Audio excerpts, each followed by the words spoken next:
Hey Team STEM, so here are your instructions. Now that you've watched the video and you have started filling in your worksheet, I want you to take a look at my pie.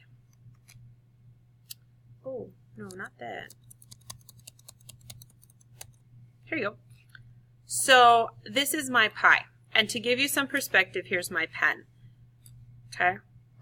Here's my pie.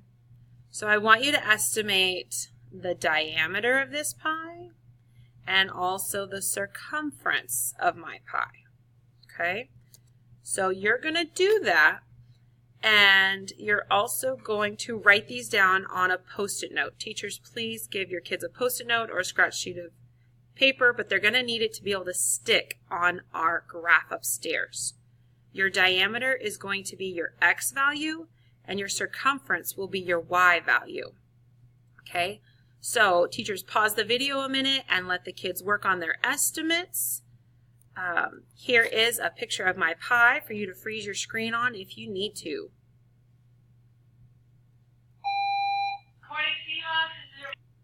Okay, now that you've got your estimates ready, we're going to go upstairs.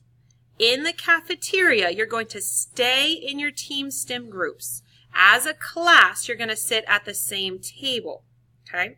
But then at that table, stay in your groups. Your Team STEM table is going to get 2 to 4, maybe 5 pies per table. And some of your classes are going to have more groups than pies. So you're going to have to take turns. I have a piece of yarn that your teacher will give you and some rulers. So you're going to measure and then measure your yarn, okay?